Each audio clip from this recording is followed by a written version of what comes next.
Welcome back. I'm Mary Ann Leffel, host, Monterey County Open for Business.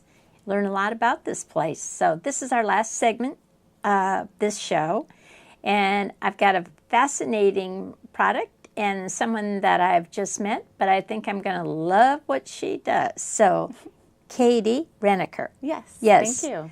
The Carmel Berry Company. That's right. I didn't even know you were around, and I was so excited to find out about you this Thank week. you. Well, I'm still a small business, started a couple years ago. Well, that's okay. Small business is what this county's all about. That's right. So, you have, I'm going to hold this up so everybody can see, elderberry. So, tell us about elderberries. So that's an elderflower, Okay. and then this is an elderberry. All so right. we have two different products from the same plant. Okay. And I want to tell you about elderberries because not very many people know about them. So elderberries are a native plant to this area, to California and to North America, and also to Europe and lots of other continents. And they've been used for centuries with native cultures medicinally. And Hippocrates referred to the elderberry tree as his medicine chest because there were so many good uses for it. So they're packed with vitamins. They've got lots of A, B, tons of vitamin C. There's iron, potassium, and they're loaded with antioxidants. So antioxidants are really good at repairing cell damage, and cell damage could come from poor diet, stress, environmental pollutants, smoking. And antioxidants like olive oil or green tea or blueberries help repair that damage. Well, elderberries have 3 times the amount of antioxidants than blueberries, so they're a really good source. And they've also been shown to be antibacterial, antiviral, anti-inflammatory. Some really good studies have been done on how elderberries can reduce the duration of colds and flus by about half of the time. And they can help stroke victims recover more quickly. And there's work being done on prostate cancer, Alzheimer's disease, diabetes, cardiovascular health. The list just goes on and on. I feel like we kind of have just reached the tip of the iceberg for elderberries. So how did you start with this? So when my children were little and they're in preschool, we were coming home with all the germs, right? And we were looking for natural ways to boost our immune system and fight colds and flus. And I learned about elderberry syrup. And but all the elderberry syrup I could find was from Europe, and so it's coming from really far away. And a lot of them, the first ingredient was water, or they weren't certified organic, or they had a lot of other preservatives and additives in it. So I found out that they grow wild here. Okay. And so I found places where I could harvest them. And when we moved to Carmel Valley, we started growing them ourselves. And they do really well here. And so we started serving it to friends and family. And they said, "This is really good. You should try it." So that's how we got started with it. So how long have you had your company? 2 years now. Okay. So yeah, I make it all in Carmel Valley. And the elderflowers, I brought some elderflowers so you can see what they look like. Yeah, they're really lovely, dainty flowers, and they smell beautiful. It's a very delicate smell. And in another month or so, there will be the berries on the trees. So we grow some ourselves in Carmel Valley. We wild harvest some, and then we source from small farmers. And currently, one of our small farmers is in Missouri because that's where most of the elderberries are grown in the United States. But is it because of the climate? No, it's just where it's kind of caught on. Okay. But I've convinced about 5 local farmers to start growing it with me. And so in a year, we'll be all Monterey County sourced, and we will be certified organic. Perfect. So I'm really excited about that. Perfect. So I was reading that it says a tablespoon a day of the So the syrup. So the syrup, yeah. So in the mornings at our house, we just have a little teaspoon or 2, or we add it to smoothies, or we put it over our oatmeal, or something like that. But it's also really good just in sparkling water or still water. It's beautiful in cocktails. It makes a beautiful margarita. It's gorgeous in champagne. So you're kind of getting an antioxidant hit every day, whether you have it with your breakfast or with your evening cocktail. So that's actually all-purpose. Right, yes. And same with the elderflower. So the elderflower is kind of like a local Saint Germain. Okay. It's beautiful in cocktails. It's really good in desserts, and it's wonderful in even just plain still water. It's really good in sparkling water. And that's how I first had it, was just in sparkling water. And I thought, what is this? This is delicious. So, so a lot of chefs and bartenders are using it either in their pastries or in on the cocktail menu, or mocktails. You know, it makes a really good non-alcoholic special treat beverage. So where's your market right now? Is it mostly Monterey County? Right. Or? So currently I'm a cottage food operator. Okay. And so that means the health department comes to my house and inspects my house. And it's a really good way of a small business being able to start without all the startup costs of being in a commercial kitchen. The Business Council actually supported that bill this year. Wonderful. For home kitchens, yes. Great. I think it's so important. It's a really wonderful, low-cost way of starting up. And now I'm looking at a commercial kitchen. So now I'm looking at all the startup costs for that. But I couldn't have done that right at the very beginning. So it's a wonderful program. But it means that I can only sell in Monterey County.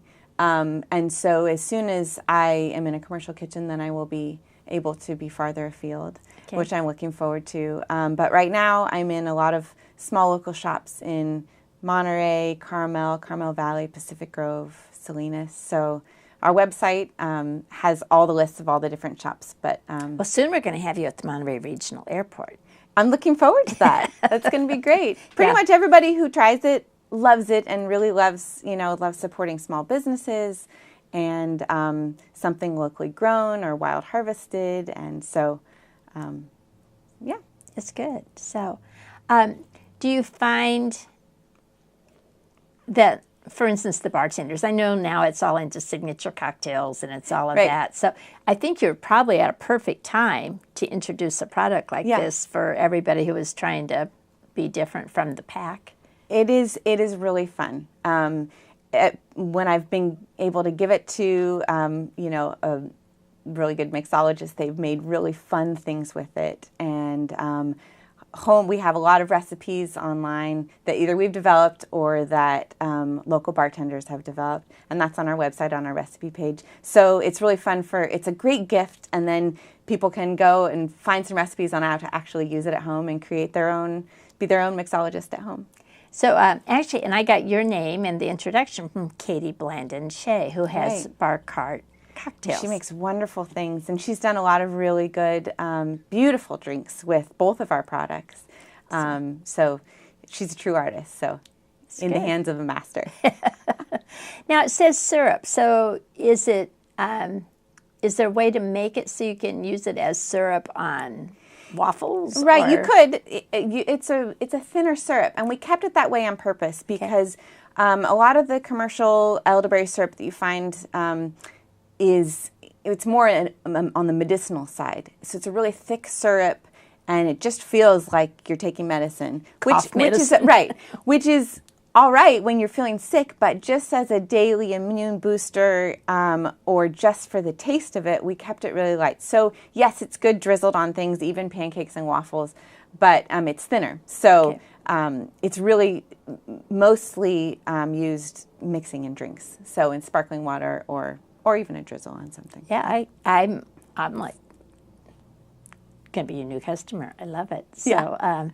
So, you make this yourself. I do. And you're not allowed to have an employee in a home kitchen, is that correct? You can have one other. You can have one. Yeah, okay. But I with the help of my family, I do it all. Yeah. So I go out and I forage the ingredients, or I source them from the farmers, and then we produce it in our kitchen, and then we label it and fill it and send it out. So yes, we are a true family business at the moment. What's the shelf life? These out of the refrigerator in your cupboard until you open it, it's a year. Okay. And then once you open it, you should keep it in your fridge and use it within 2 weeks or so. Okay. If you're not going to use it all during that time, which that doesn't happen very often, but if you're not, then you could stick it in the freezer, as long as you've used part of the bottle down, and then pull it out the next time. But it goes really fast once it's open. Once somebody tries it, right. they're not going to not take right. it, right? Yeah, and if you're using the elderberry one, I mean, we're not promoting it as a supplement, but it's just it's a healthful food. Okay. And so a lot of people are just taking it as an immune booster every day. So they're putting some in their smoothie, or they're drizzling it over their breakfast, over their yogurt. My kids just take it in a little tiny jar every day. We just have a sip every day. So you can't wholesale it to Katie's cold press because you're a home kitchen? So you have to direct consumer?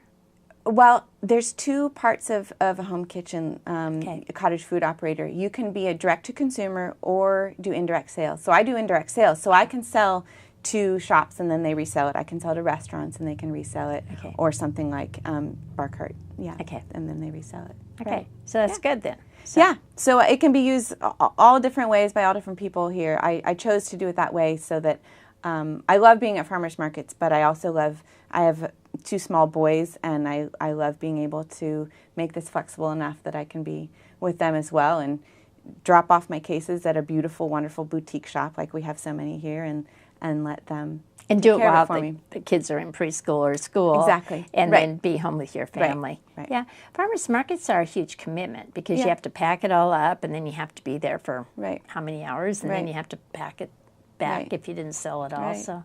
But once my farmers, once we have our first crop next year, it's their fruit, so they'll be able to sell it at their farmers market stands, which I'm looking forward to having them to be able to have some value-added product at their stands as well. Perfect. Yeah. Now, if they're doing that, then will they also want to sell the flowers and berries at the farmers market? So this is a really important thing about elderberries that I want you to understand and everybody else. Everything except the flowers and the berries is toxic. Okay. So when you're looking at this, the stems and the leaves are really beautiful, but you don't want to do anything with them. Okay. Hippocrates and native cultures have used those for thousands of years, but that knowledge has been lost and to the general public. And so we don't really know how to use the stems. But if I want to get rid of somebody, I might want to try it. Yeah, well, there's cyanide in the parts of the plant. Yes. You don't know me well. So I do not recommend people who don't know how to use it. It also looks similar to hemlock when it's growing. So you have to, as with all foraged ingredients, you really have to know what you're doing, and then leave it up to somebody who does know how to prepare it correctly. So as soon as it's heated, then that cyanide-like compound goes away in the seeds. And so we, when we heat it to bottle it, it's perfectly safe after that. Okay, so I'm going to go back to this because I would never think of this in a million years. Okay. So did you have any kind of, you love science or you took botany or anything else other than that you just started researching what could make you healthy? Yeah, no, my background is completely different. I'm a bilingual first grade teacher by training. Okay. And I taught in Seaside for many years and did adult education after that. And so, no, I mean, I love to garden and I love plants, but mostly I love getting health and nutrients through food rather than just medicine and supplements. So anything I can do to boost the health of my family in a natural way, I've researched it. So. Well, I have to say, Katie, I'm blown away. And I spent 45 years in banking, and I loved it because I could learn all about all kinds of businesses and people like yourself. And that's also what the Business Council allows me because I get to go out and just talk to people and find out what's going on. But you're truly unique in your product and in what you're doing, and I totally love it. I love that you find a need and something that you want to feel better yourself and figured out how to do it. So, and then you share it with the rest of us. Right. There's a lot to learn about elderberries. I feel like we're just at the beginning. So that's great. So what kind of, it grows in Missouri, but does it have to grow? Does it grow better along the coast or in the valley, or does it matter? Everywhere? And in many places, it's almost considered a weed. It grows, it grows prolifically in many places in ditches and stuff. So when you're driving on Carmel Valley Road or in the back roads of Aromas, it's hanging over the road, and it's amazing. You only notice it when the flowers are out, but I don't pick there. I have arrangements with private property on organic farms where I can go and harvest the flowers there. How long does it flower? It's a pretty wide range, the native ones that grow here. So the ones native to Missouri that they are cultivating in Missouri, that have been bred for cultivation, you know, high yield and good juice and stuff like that, those have a shorter window of flowering, and that's mostly just to help with harvest costs. Okay. But the wild ones that grow around here where I get the flowers for our elderflower cordial, they flower for quite a few months. So in addition to these, I've also been delivering the fresh flowers to pastry chefs that have been turning them into beautiful creations as well. So that's been really fun. I love it. I love it. Do you want to tell people how to get in touch with you? Sure. So you can go to carmelberry.com, and we have a where to shop page, which shows all our locations where we are currently selling. And there's also a recipe page for all kinds of beautiful recipes, and our contact info is on there as well. And you can follow us on Instagram, because that's where we post the behind the scenes almost on a daily basis of what we're doing and our love of Monterey County as well. So that's great. I love it. So thank you so much. Thank you for having me. I'm like, wow. I hate it when I didn't know something at all. And when Katie told me, I was like, really? Okay, well, whatever. I'm up for it. So wonderful. Well, thank you very much. Thank you. So Carmel Berry Company, and make sure you go on their webpage, find out where you can buy these fabulous products. So I'm Mary Ann Leffel. Thank you for joining us. This is Monterey County, and Monterey County is open for business. Thank you.